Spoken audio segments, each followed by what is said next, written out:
I will forget. Woohoo! All right, and then I'm going to share my screen. Let's see, I think it's this one. All right.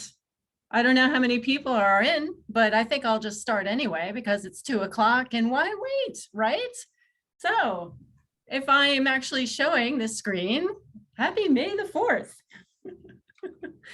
And I have some promos as well.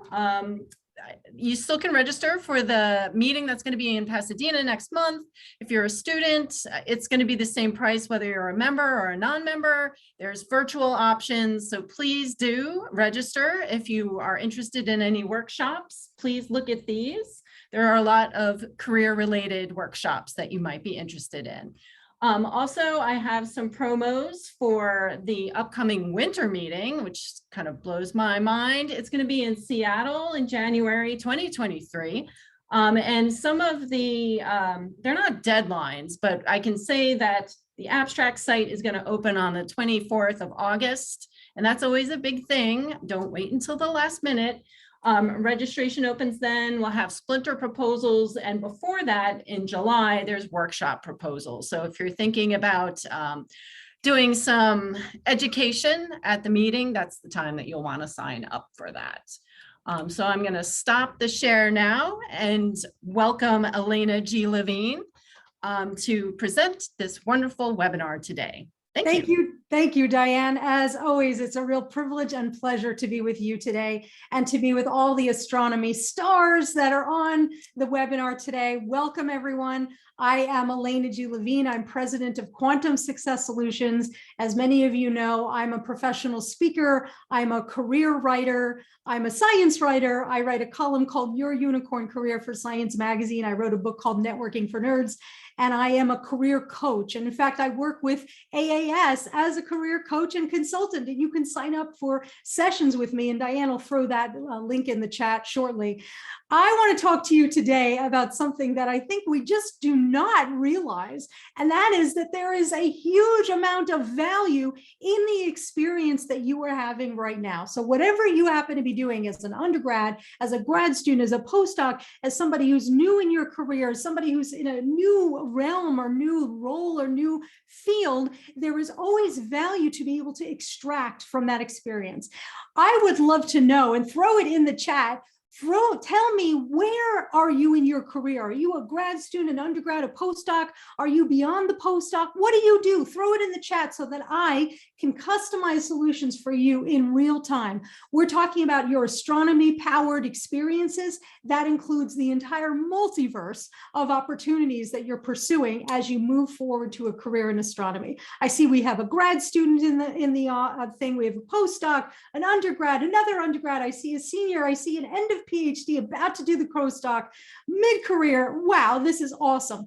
Thank you so much for telling me. I'm really excited to see that. So let me show you a little bit about how we are going to move forward today to navigate and to extract the most amount of value from our different experiences that we have, because there really is just so much we can do. So let's optimize our experience. By the way, speaking of optimization, you are welcome to take screenshots of every picture, of every slide that I have. You can post those screenshots online on social media. I'm seeing so many more. Diane, this is so great. We got a post PhD. We got somebody who's mid-career but took time off for children. Welcome back to science. Welcome back to astronomy. This is really great to see. You are welcome to follow me on Twitter at Alaina G. Levine. If you post anything about this session, tag me at Alaina G. Levine and also at AAS_office. And of course, hashtag Your Unicorn Career. You're also welcome to connect with me on LinkedIn. I use LinkedIn as the primary way to send out free career planning resources, including webinar invitations, articles, templates, tip sheets, you name it. Connect with me on LinkedIn, Alaina G. Levine. And if you have career questions, you are welcome to email me, alaina@alainalevine.com. And Diane, if you could throw that into the chat again, the link for people who are members, you as a member, one of your benefits, talk about optimization. One of your benefits as a member of the American Astronomical Society is that you can meet with me at a very low rate, a very deeply discounted rate for private career consultation, private career coaching, and I do mean that, it's private and confidential. I don't reveal anything about you to anyone else, including AAS. So that's something that you can pursue if you're interested in. And Diane just threw that into the chat. But if you have additional questions, feel free and email me.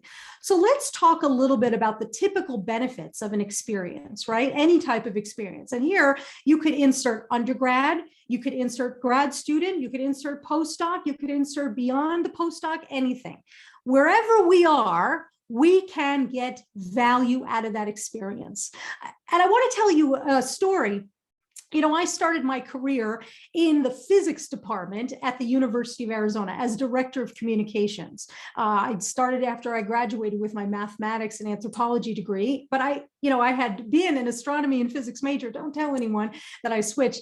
And I had loved physics. I had loved astronomy. So I did research in physics and astronomy. I did outreach. I was the president of the Society of Physics Students. And my first job was in science communications in the physics department. And a few years after that, I essentially got a promotion to work for the dean of the College of Science, where I was managing a master's program that combines science and business.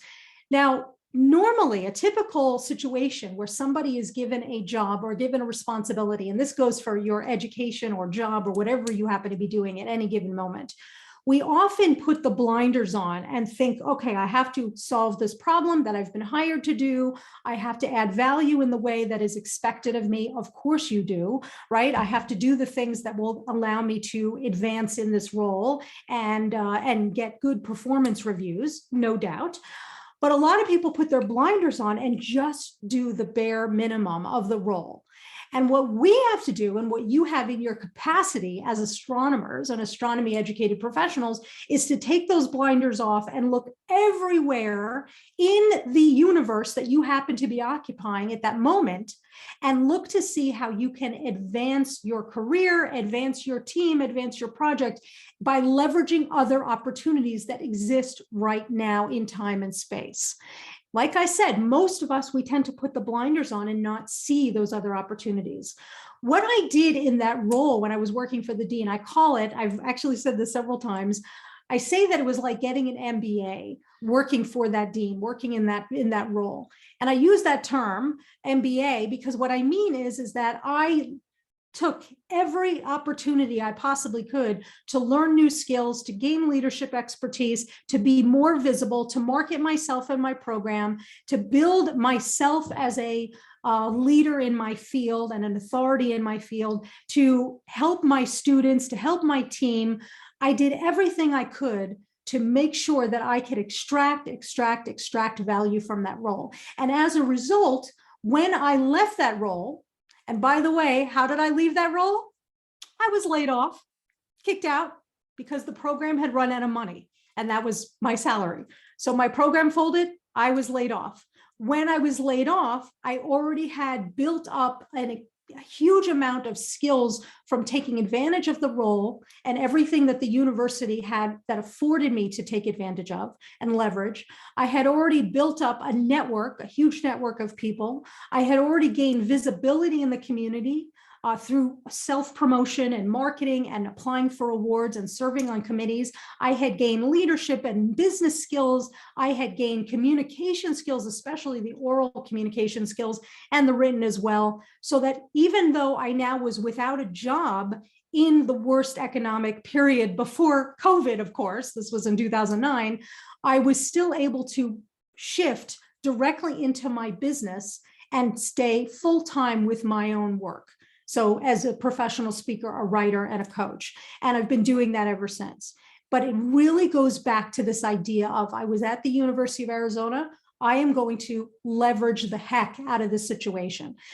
Now, typical, when we think about the benefits of a particular experience that we're in, like an undergraduate or an RA-ship or a postdoc appointment, we want to think, what are the basic benefits, the fundamental baseline benefits that we can get from an experience? And always it is designed for, in your mind, the role that you take, the undergrad, the grad, the postdoc, everything else above and beyond, it's supposed to provide you with the next step on the ladder to the career path that you want.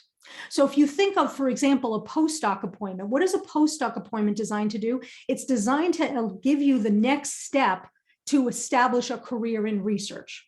And if you are an intern, that's designed to give you the next step to establish a career in that space, in that industry with those skills. So all of this really comes down to the fundamental idea of what is the basic benefits that I am getting from this experience. And if you know what those benefits are, then you can start to be strategic to make sure that you're getting the baseline ones and then look for the optional ones to get your own quote unquote MBA from whatever role you happen to be in. So another typical baseline benefit that of experience typically gives is leadership experience. And leadership, by the way, does not necessarily have to mean that you are appointed or elected or anointed or named a manager or a leader. We are all leading without authority. As my colleagues, Christine Kutsakaki and Sarah Andrews, they are the authors of a book called Leading from the Middle. Diane, can you throw that into the chat? Leading from the Middle by Kutsakaki and Andrews. They talk about the idea that when we are existing, we are leading without authority. We do not have to be named a manager to lead. And the same thing goes in our career. We are leading ourselves through our career. And so when you're in an experience, you are leading yourself through that experience, but you also want to see if you can gain other types of leadership skills. Is there a way that you can initiate and manage a project, a program, even a sliver of a project, a team, anything like that? Because that leadership experience is going to be so invaluable to you for the next step. And honestly, no matter what role you go for, you're going to have to show that you have leadership experience. And so to be able to actually show to be able to extract from this experience that you're in right now, that you're getting leadership experience, then when you go on the job market, the next role, no matter what it is, you'll be able to show you already have leadership experience. Great example of this is in graduate school.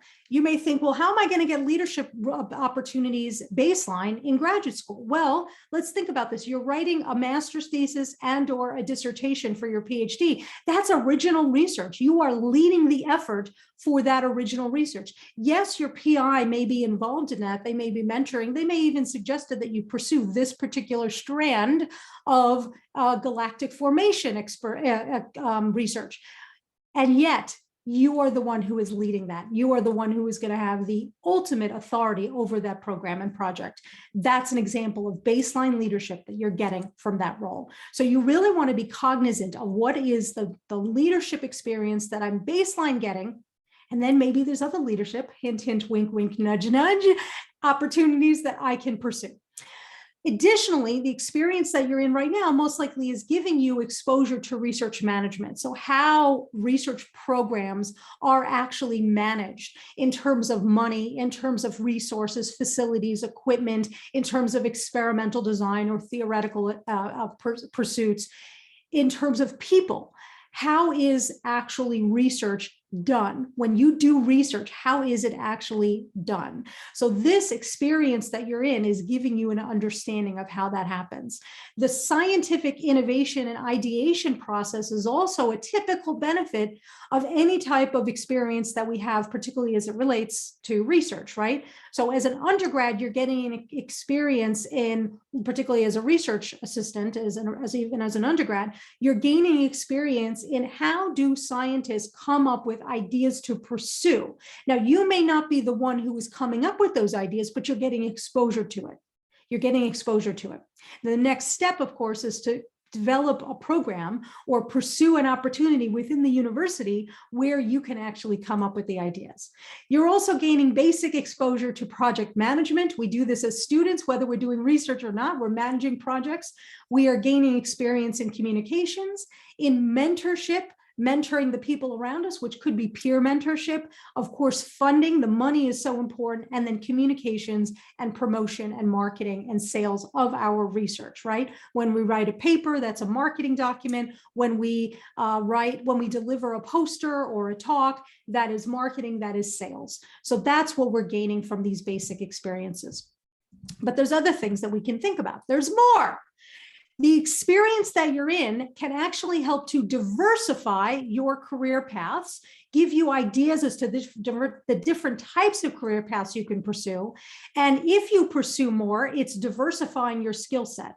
So when I think about the fact, like, for example, when I was at the University of Arizona as a student, I was president of the Society of Physics Students. Now, that wasn't a requirement of me being a major in math, definitely not, or even as a physics and astronomy major, but I honestly was attracted to the clubs within university because I always loved being a part of clubs and I love leading clubs. I've been doing this since I was in middle school, so I naturally went to it. But as the president of the Society of Physics Students, and some of you have heard me talk about this, I managed a student conference for student chapters of the Society of Physics Students in Arizona, New Mexico, and in El Paso. And this conference had something like 60 students, 13 universities, 3 states present. I gained critical business skills from that. So I diversified my experience. I didn't just stay in the lab, or in my case, because it was theoretical mathematics I was working on, I didn't just stay in the theory and in the basement with a piece of paper and a pencil working out equations. I diversified by pursuing those extracurricular activities. And in doing so, I gained critical business skills. I gained a better understanding of how science is actually unfolding within an academic environment.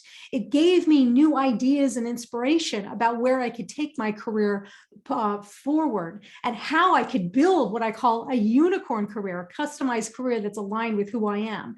It gave me an idea and an understanding of how the infrastructure within research-centered environments like universities or research institutions, like, for example, STSCI or JPL, how the infrastructure actually operates.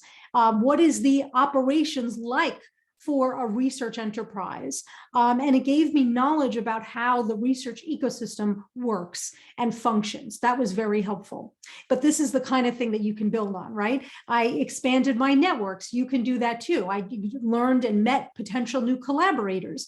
It gave me access to new potential funding sources, and it also gave me more visibility. By the way, I'm beginning to see some questions coming in, and I'm so glad. Yes, somebody asked this question, is the webinar being recorded? Yes, it is being recorded, and I believe you will get a copy of it afterwards. If you don't, it'll be on AAS's YouTube page, so you can take a look at their website and their YouTube page. By the way, if you do have questions, throw them in the Q&A. I will be monitoring that the entire time so that I can help you. I see somebody put their hand up. Feel free and put the question in the Q&A and I'll answer it there. So I really appreciate that. Okay, so we figured out that there's baseline benefits, there's more benefits, but how do we actually get access to them? Well, if we're going to get access to those benefits, we have to think about what can we do before we take an experience, before we pursue an experience, a research project with a professor, a job as a mid-career or senior member of our communities in astronomy, astrophysics, and cosmology. What can we do before we start with a PI as a graduate student? What can we do as a postdoc? Okay, there are some questions you can ask. Now, these questions that you can ask to make sure that you will get those baseline benefits and those additional benefits, they're universal, no matter what type of program you're going to be going into, whatever type of experience you are pursuing. But for our purposes today, I'm doing a case study of questions you can ask before taking a postdoc. And you'll see that the questions I'm presenting to you are actually very similar to questions that you'd ask no matter what type of role that you're going to be going into. So first of all, I want to find out, is this the only opportunity or the only route to get the job that I want in this industry, this organization, this field? And that's a great question to ask, whether you are entertaining multiple offers or multiple opportunities or just one. Is this the only thing I need or the only route that I can pursue if I want to work in this field? In other words, if I want to work in stellar cartography, is working for Dr. God, and I always use that term, Dr. God is the person around which our field orbits. And you can take a look at an article I wrote called Networking with Dr. God in Science Magazine to see what I'm referring to. But if Dr. God is the preeminent leader in stellar cartography, and I want to work in stellar cartography, is working with Dr. God the only route to getting a job in stellar cartography? And it's a little bit of a trick question. It's a trick question because if Dr. God is the only route to getting a job in stellar cartography, well, then maybe this is somebody I want to pursue. Maybe I want to work with him or her or them.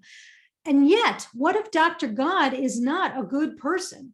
What if Dr. God is a jerk or a zombie or a harasser or a worse, right? So then my question is if this is the only road to get a job in stellar cartography, maybe it's time for me to expand what I can do with my love of stellar cartography besides going into a research role where I'm only doing stellar cartography.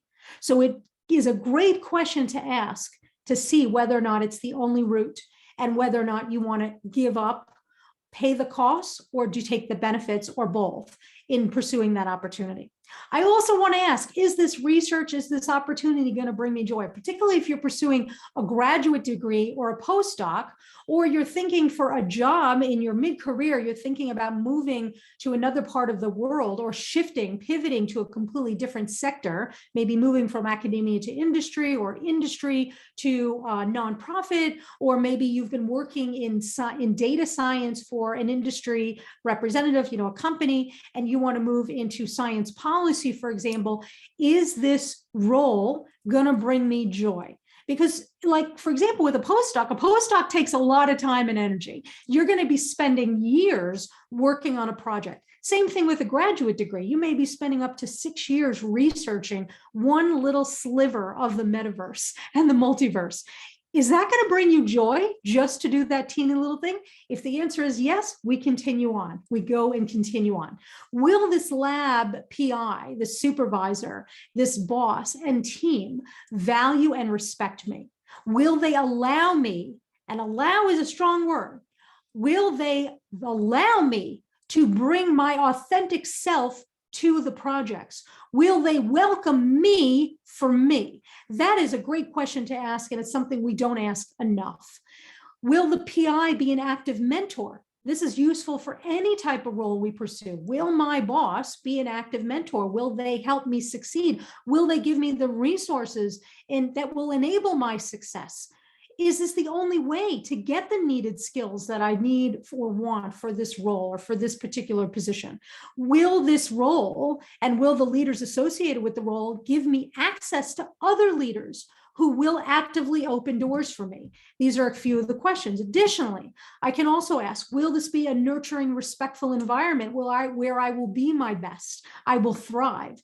Is there a unique credential or prestige associated with this individual, with this project, with this institution? And then most importantly, what will I gain? What are the benefits I will get? And what will it cost me? So benefits and costs, this is useful for any type of role that you're going for.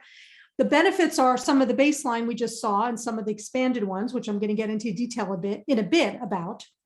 Costs are, what is it going to take away from me? What am I going to have to sacrifice for this role? And benefits and costs are not just being able to do research with Dr. God or research this particular area of astrophysics or work at this institution. Benefits and costs can include time. The benefit of this role is that I will get time to do projects that I'm excited about. Or the cost will be that I won't have time to be able to work on data science tools, which I'm really excited about. But maybe the benefits will outweigh the costs. Maybe it will cost me time away from my family or space away from my family because I have to be located in a particular part of the world. Maybe it will be a other type of parameter or factor that will cost me. So what's very useful is to go through and be very honest with yourself. What are my needs and wants from this role? And what are the benefits I can get? And what is it going to cost me if I pursue? And then you also want to ask, what can you negotiate for? Because you can always negotiate generally for more than you expect. And I've given webinars for AAS about this. It's on the AAS career site and also on your YouTube channel. It's all about how to negotiate, particularly early in your career. But honestly, the message is universal, no matter where we are in our career. Before I take a role, to make sure that I get the most amount of benefits out of it, I also want to ask, what am I expected to do? What are the expectations for this position?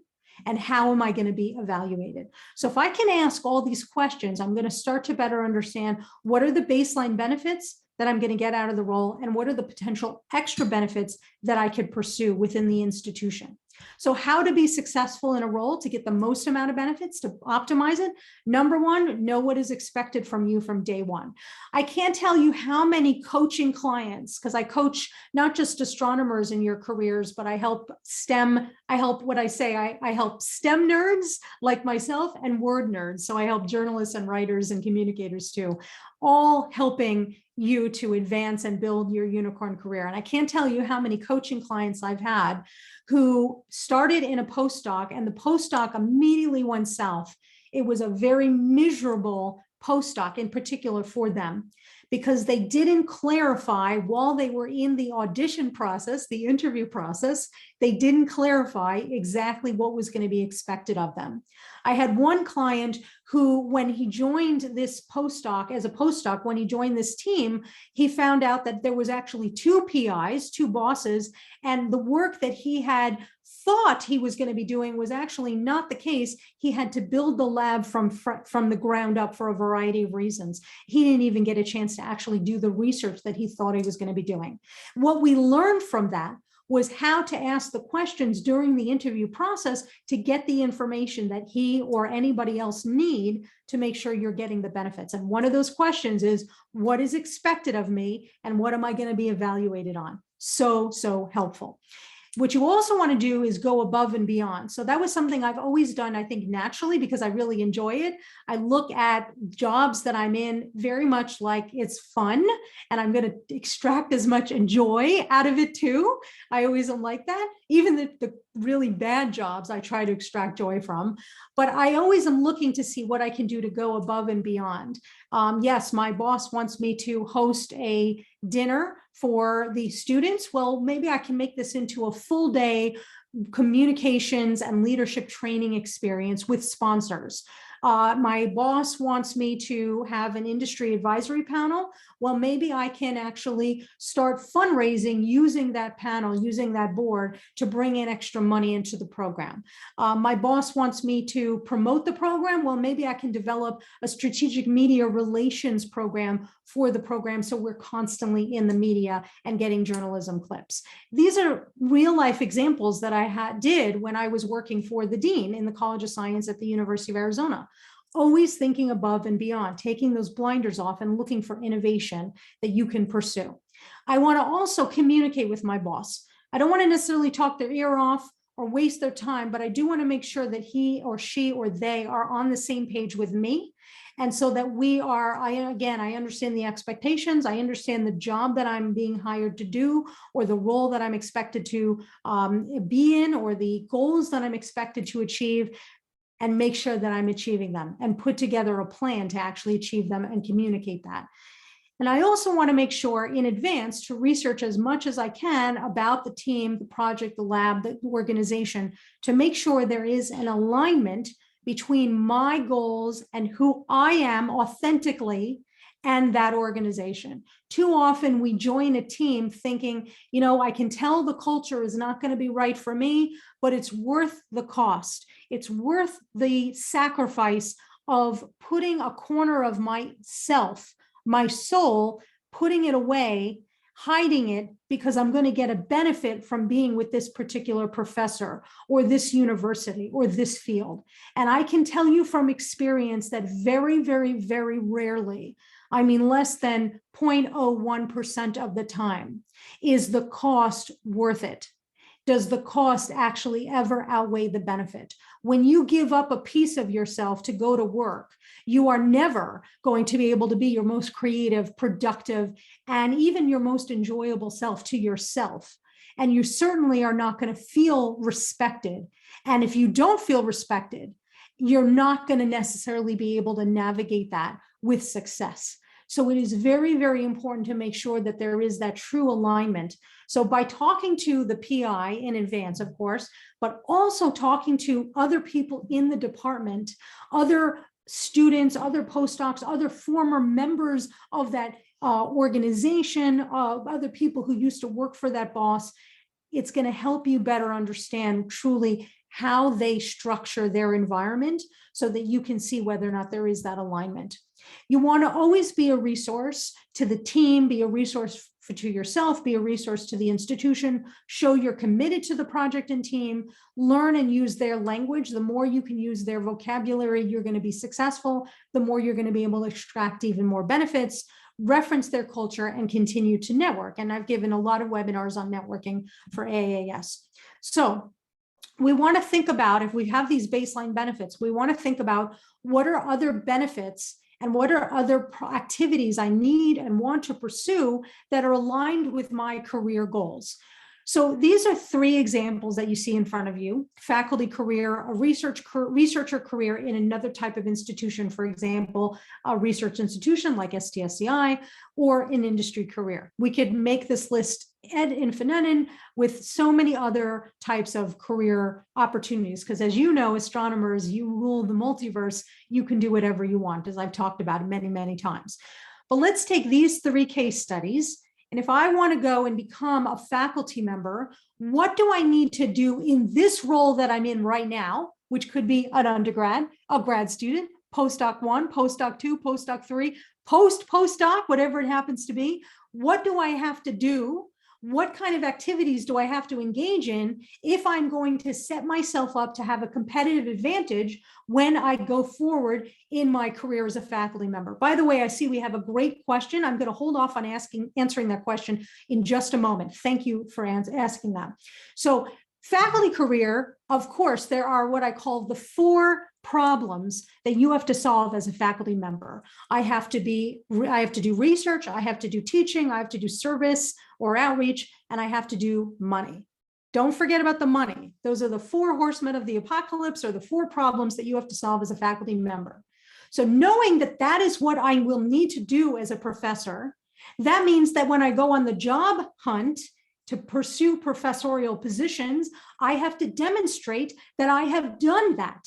Right? If I'm going to be competitive and get those faculty roles, I have to show that I've already solved problems in those 4 categories. So that means that as an undergrad, a grad student, a postdoc, or as an industry rep moving back into academia, I have to demonstrate, number 1, that I've done research, that I know how to manage a research team, manage a research project, initiate research. I have to demonstrate that I know how to teach. Now, teaching may not be in the form of formal teaching like delivering a course, because sometimes as a grad student, as an undergrad, we don't have that opportunity yet.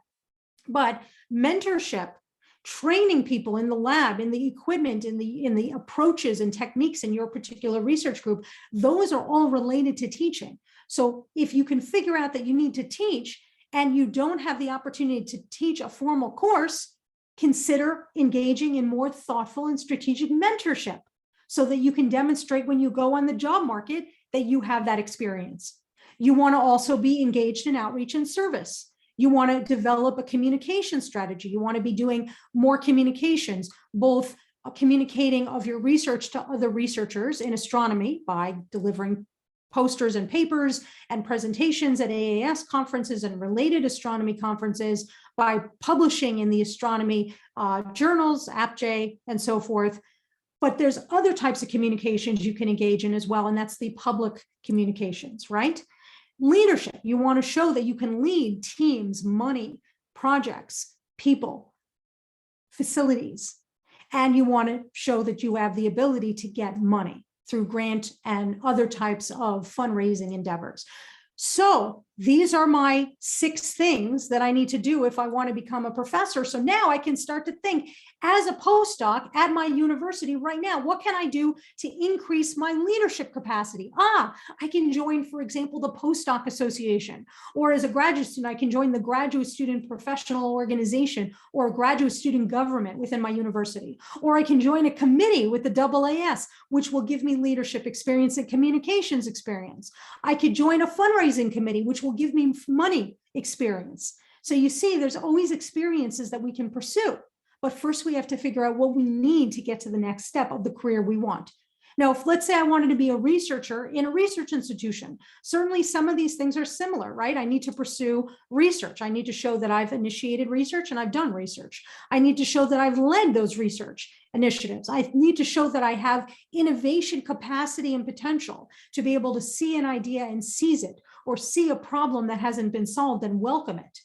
To be able to embrace it and actually pursue it. I need to show mentorship, right? Here, I'm not talking about teaching, because as a researcher at a research institution, most likely you won't be teaching a course, but you will be mentoring early career astronomers. So you have to show mentorship. So what can I do as a postdoc now to gain mentorship experience in my institution? That's the question you ask. Outreach and service, communications and money. How about an industry career? Number one is innovation. How can I create something from nothing? Can I solve a problem in a new way? Can I apply my skills to diverse projects? Do I know how to look for solutions and applications of my work in the real world? And can I demonstrate that I've done research, that I have leadership, that I have communications experience, that I've pursued money? Pursuit of money is important in industry, because if you can show that you've written grant proposals, even if it's just for a few dollars, right? $50 to be able to take students out for pizza, or $1,000 to be able to do this mini project, whatever it happens to be. If you can demonstrate that, that's showing industry that you have marketing experience. It shows them you know how to write a winning proposal. And guess what? Even in industry, you will be writing proposals. They may not call it that, but you will always have to convince somebody to invest resources in your project and in your team. And showing that you've gotten money is a great way to do that. We got a great question. This is an anonymous question. This person asked, how do you ensure that being your authentic self won't get you penalized? I'm approaching this in particular under the scope of disability. So first of all, thank you very much for asking that question. And Diane, I wrote an article for Science Magazine, which I think will be useful for everybody. And if you could throw it in the chat, I'd appreciate it. The article was about inclusivity for all, how to make your lab inclusive, or I think it's called accessibility for all, how to make your lab inclusive. And it was an article that appeared in 2021 or 2020 in Science Magazine. If you could throw that into the chat, I'd appreciate it, because for you, the person who asked this question, this particular article may be relevant to you. So how do I ensure that my authentic self is not going to be penalized? Well, first of all, I can take a look and see what people write, how the lab, how the department, how the institution, how the company, the university, whatever it is, how they talk about diversity, equity, and inclusion, how it actually unfolds, how it actually manifests. Is it just public relations? Or do they actually have, for example, a noticeably diverse employee base and a noticeably diverse leadership base? Not just employee base, but leadership base. Do they actually have language describing how everyone is welcome? There was another article I wrote last year, a similar article for Science Magazine, about engaging in diversity, equity, and inclusion in your lab, and how to get started in building a DEI framework in your research institution. And somebody I interviewed, a professor of biology, she talked about how on her lab's, her program's website, she actually writes, here are the principles of our lab. Racism is bad, sexism and misogyny is bad. We support everybody of different abilities. You are welcome here. You have a voice here. We are an ally. We are supportive of our community in LGBTQ++IA. We support everyone. We are here for you. And I asked her, why did you do that? And she said, I wanted specifically to make it known to whoever came to us that you are welcome, that this is the place where you will grow, that you can be your authentic self here. And conversely, she also said, I wanted to make sure that anybody who did not align with that spirit was not going to come near us, because we don't welcome racists in this lab. We do not welcome anyone who is going to be offensive to anybody on this team or in the community. And if you're going to be like that, great. You can go do it in your own cave, but not on my time, not in my space. Absolutely not. So seeing how people use, what language they actually use to describe their lab, their space, is very helpful. Another thing, and this was something that somebody I interviewed for this article that's in the chat now had mentioned to me, And I believe actually she was an astronomer. I can't recall exactly, but you can take a look at it. She was interviewing for a job and she is disabled. And for the first time, typically she had talked about how typically when she interviews for jobs, she has to ask for accommodation. She has to speak up. But for the first time in a job interview, and this is what she told me, and I wrote about this in the article, for one particular company, the interviewer said to her, "What do you need from me to be successful in this role?" In other words, he took the onus of the accommodations out of her hand and had him do it. He's going to be the one who's going to provide the support. He just needs to know what you need, but he's not going to be waiting for her to ask. He's going to offer it. And to her, this was the sign of a very welcoming employer, somebody who would celebrate who she is authentically 100%, and be able to be somebody where she would actually be able to thrive. And so in answer to your question, it's not always easy to find and make sure that an employer will truly welcome your full authenticity, but talking to the other people in the team or the lab, individually and privately, by the way, talking to people who are formerly in that team or lab or a company or organization, looking to see how they approach diversity, equity, inclusion, looking to see the pictures of the people who are in that lab and are they noticeably diverse? And if they're not noticeably diverse, do they talk about the importance of diversity, particularly unseen diversity like disability? That gives you at least a few more data points. And that's what we're trying to do with all these things. We're trying to gather data points. And you and I, we will never have the majority of the data points that we need, but we will have at least a few that will help to make our decisions a little bit better. So I hope that's helpful to you. I'm going to come back. I see we have another question that's in. I'm going to come back to that question in a few moments, but this was really, really a great question. I appreciate you asking it.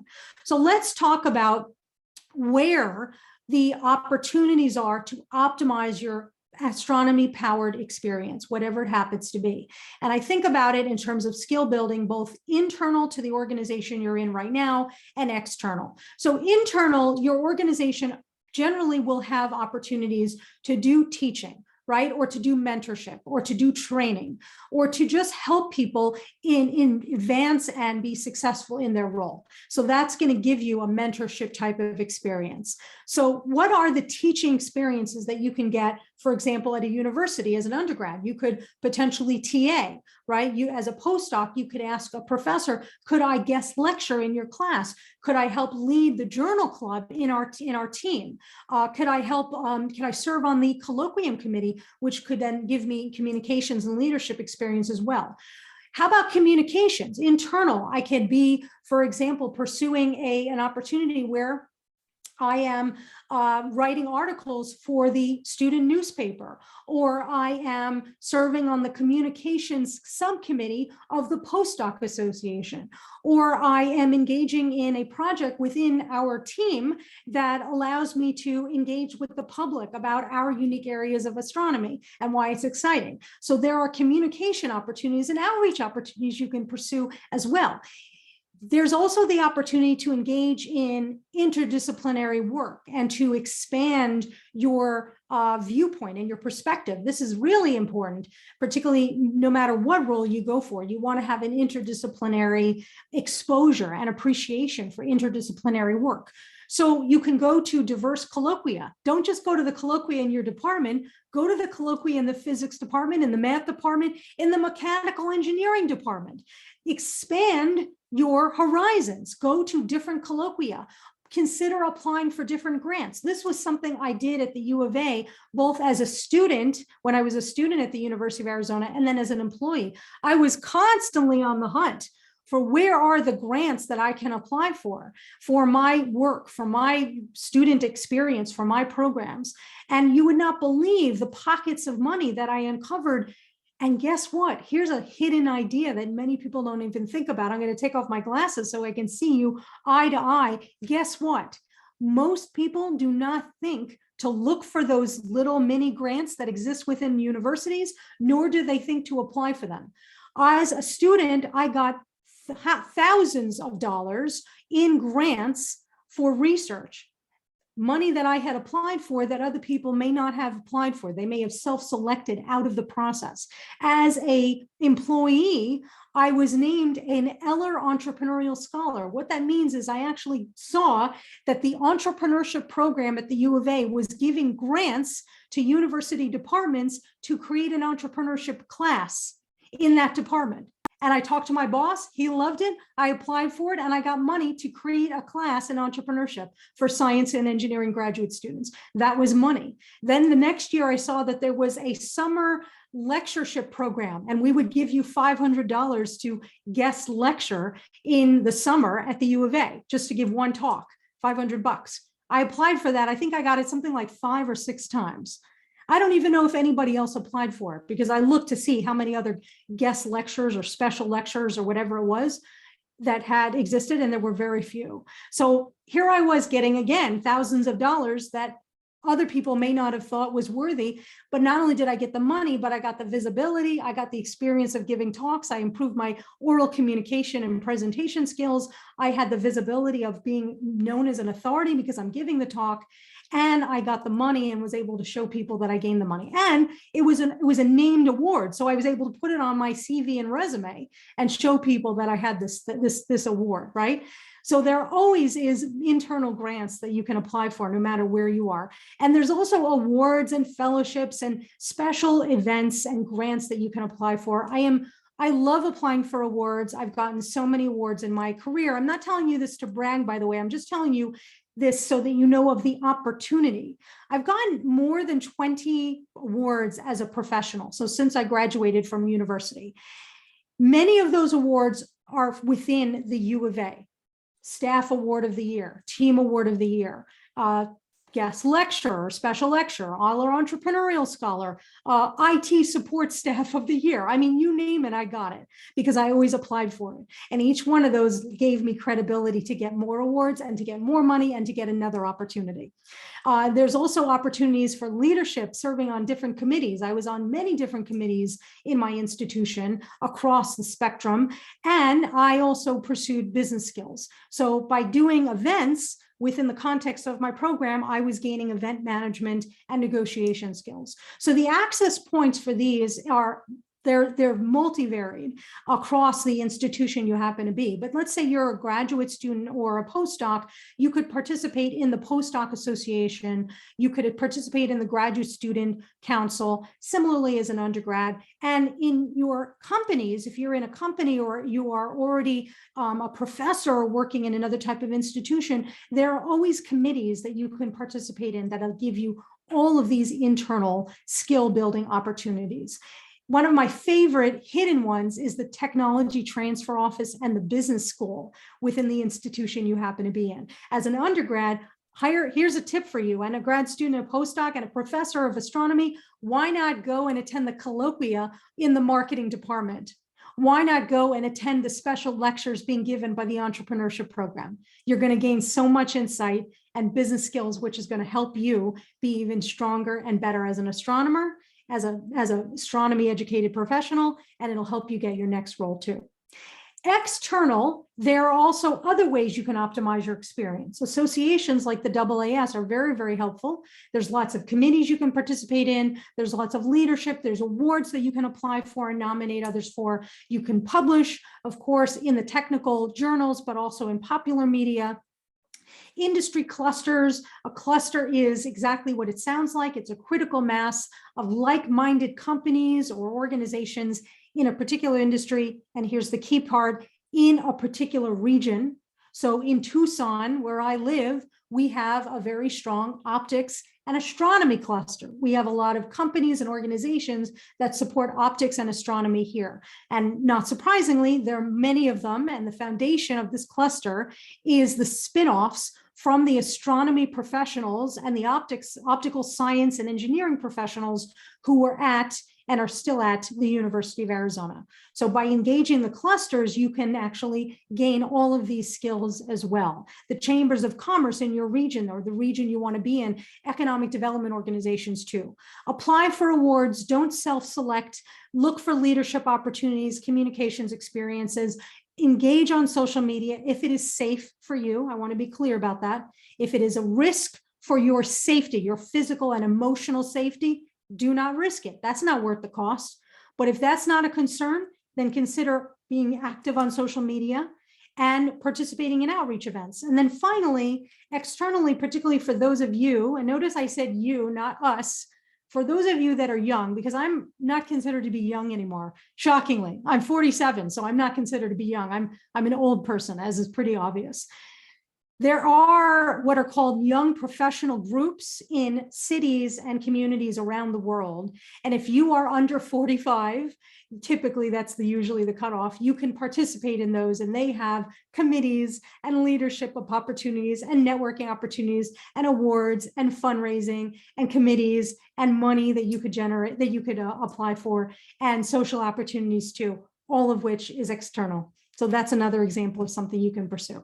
So let's leverage the heck out of our experience. So within organizations, and this goes back to your original question, my anonymous question asker about how to be your most authentic. Take a look and see, is the organization that you want to work for, the university, the company, does it have what are typically called employee resource groups, or ERGs, or diversity organizations? And if they have them, are they being supported by the top down? It shouldn't just be ad hoc that I, for example, as a member of the LGBTQ++ AA community, I am part of a loosely supported team of people in my company who do events in support of our LGBT community and allies, but it's not given resources and time and support from the leadership. That's not a good sign. There should be support from the leadership. It should be top down. So I want to take a look and see at my university, what are the diversity organizations? If you take a look at diversity organizations, typically you'll find organizations that support Hispanic and Latinx community members, gay, lesbian, transgender members of our community, women members of our community and non-binary members of our community, caregivers, disabled members of our community, Black members of our community and other people of color, Asian Pacific Islander and Indigenous members of our community. These are just a few of some of the diversity groups and ERGs that we'll find at institutions. Look to see if your institution has these and then become active in them, because then you can get all those benefits that I mentioned to you. Look for X-focused events, and the X here means postdoc-focused events, or undergrad-focused events, or intern-focused events, or early career professional-focused events, such as professional development, lectures, networking. Ask your supervisor, do they have a suggestion of people within the organization that you should be speaking to? Maybe it's people for collaboration exploration. Maybe it's people for opportunities to grow the team, the lab, who knows? Join community service clubs within your institution. And these are groups that are helping the community in some way. It most likely will be a way that's aligned with who you are, your authenticity. Join those clubs, you will get all those benefits that I mentioned. Even social events give you access to those benefits. But also, most organizations, universities, companies, foundations, they support the growth of their employees. They support the growth of their constituency. And as far as universities are concerned, that includes students, postdocs, and staff and faculty. Look for the professional development resources. Often that is found under the banner of human resources, but there could be other places, like as an undergrad or a grad student, career services at my institution is going to provide me with insight. It's going to give me toolkits. It's going to give me access to potential courses, templates for my CV, my resume, my LinkedIn page, my cover letter. It's going to give me insight and opportunity to attend workshops being given on different career development topics, as well as opportunities for other types of skill development. There could be early career rates within your professional association. Your organization, your society often has lower costs to reduce the barrier for entry for people who are early in their career. So you can come in at a student or new professional rate within the institution. Additionally, we can leverage our experience, our postdoc experience, our internship, whatever it is we're in right now, for networking and self-promotion. So to do that, I want to put my title and my experience in my LinkedIn profile. I do want a LinkedIn profile, by the way, no matter what role I'm going for. I want to announce my new role, my new opportunity on LinkedIn and other social media. I want to attend internal networking events. I want to attend mixers and social events, join committees. I want to volunteer for leadership roles. I want to reach out to other other postdocs, other interns, other people to start networking with them now. I want to share my networks with employees, and I want to think about what awards do I want to apply for? What awards do I want to nominate others for? What awards do I want to nominate my boss for? What awards should we support? What awards committees can I sit in and to help advance the community as well? How about even more marketing? I might write a blog or an article internally or externally, maybe for the university newspaper or research magazine, as I mentioned, or maybe the astronomy department's internal magazine or newsletter or blog, or maybe something more broad like Astrobites. I want to post on social media. Ethan Siegel does a wonderful, sorry about that. Ethan Siegel does a wonderful way, has a wonderful way of engaging the public on social media. He's a science writer. He's an astronomer. He writes for Forbes magazine. What's the name of his column? I forgot off the top of my head. If anybody knows it, throw it in the chat. It's something with a bang. Maybe it's Universe with a Bang. I can't remember, but he's a very talented writer and astronomer. Take a look at that. Give talks, participate in panels, give webinars at AAS meetings. Thanks. Starts with a bang. Yes, I think it starts with a bang. Thank you, Diane. Take a look at that column by Ethan and follow him on Twitter in particular. Engage in giving talks and webinars within AAS meetings, but also within the STEM chapters at your campus. So for example, let's say you are a faculty member at the University of Arizona. Well, the U of A has an astronomy club. So why not offer to give a talk to that astronomy club about your research, or give a talk to that astronomy club about how to build a career as a faculty member as an undergrad? So give back. By giving back, you are marketing yourself. Ask, what else can I do to promote this lab, this program, this experience, and help with recruiting on your campus and in your community? How about observing and auditioning the PI? And this goes back to that anonymous question about gathering data about the lab, the boss, the field, the institution. I want to gather this data to better decide whether or not I want to join, to better understand if this is where I will thrive, and to compare it to other organizations. Here's some more questions for you. How do they treat their team? Do you experience 100% respect? Is there noticeable diversity? Do they have a written code of ethics that they adhere to? These are questions you can ask, by the way, individual members of the team, both people who are presently there and then also former members, so alums. And again, you're doing this individually and privately. You're going to email them or message them on LinkedIn, ask to have a meeting with them, and speak to them on the phone. You're not going to email this to them. You can say what you want to talk about, but you don't ask them these questions in the email. You talk about it on a phone call, hopefully. And also, I want to find out, do their actions align with their mission, value, and ethics? So beyond the experience, the leveraging, support, and value production always continues. As I finish the experience, I want to connect with the boss and the team on LinkedIn. I want to stay connected. I want to connect with the people before an AAS meeting. For example, I'm going to be in Pasadena, y'all. I'm super excited to be there. I'm going to be speaking and doing one-on-one career consultations. Hopefully you'll be able to join me. In advance of that meeting, I'm going to email my former boss and say, are you going to be at the meeting? Are you speaking? I'm going to be at your talk. I'd love to come. I'm going to be attending. Maybe we can have coffee. So I'm going to connect with people in advance and make those appointments. I'm going to be a resource to create new collaborations for my team, the team that I just left, to introduce for those collaborations, for networking, for innovation and technology transfer. And I'm going to pay it forward. What can I do to help you? You've helped me advance in my career. What can I do to help you? And when you do that, when you engage in a pay it forward plan, which by the way was a column that I wrote, it's called the Pay It Forward Plan, and promote the other organization on social media and help them advance even after you've left, you're paying it back and paying it forward. You are enhancing and advancing the community. You are creating value for everyone, and you are helping everyone move closer to their unicorn career. And that is what our aim is. always. So I want to thank you so much. This has been a real privilege and an opportunity, a wonderful opportunity, as always, to collaborate with you and the AAS. We have a few questions. I'm going to go ahead and answer them. And if you have any other questions, you're welcome to throw them in the chat.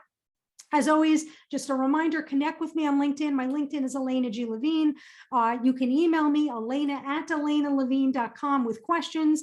Diane, if you could throw in the form site one more time into the chat. Here's how you can connect with me and book a one-on-one consultation, a career consultation with me. You can do that.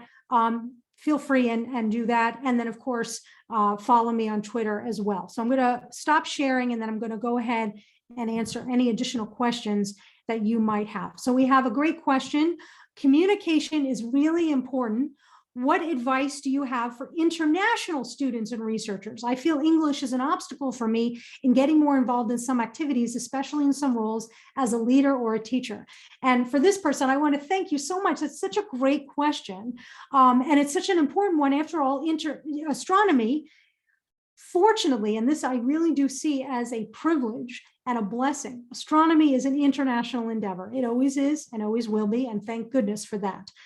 So we're going to be appearing on teams with people who are not necessarily English as their first language, or I might be working in the Czech Republic and maybe Czech is not my first language, or I might be in Japan where Japanese is not my first language, and so on and so forth. How do I start to feel more and more comfortable? So by engaging in, fluency in language is always the more exposure you have to it, right? So I would say join a committee. You do not have to be verbose on day one, but join the committee and listen and learn.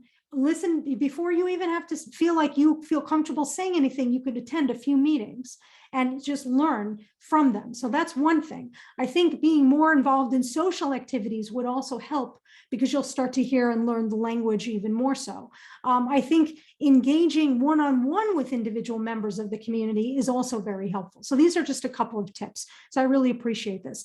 And one person asked a question, which is really a great question. It is the essence of an entire webinar. So I'm going to quickly answer it and then give you resources to help you answer it more in the future. This person asks, where can people in academic roles start looking for opportunities in private sector jobs? So in industry roles. And really, like I said, that's a great question. It warrants an entire webinar or webinar series, some of which we've already done. So take a look at the AAS Career Center website and the AAS YouTube page.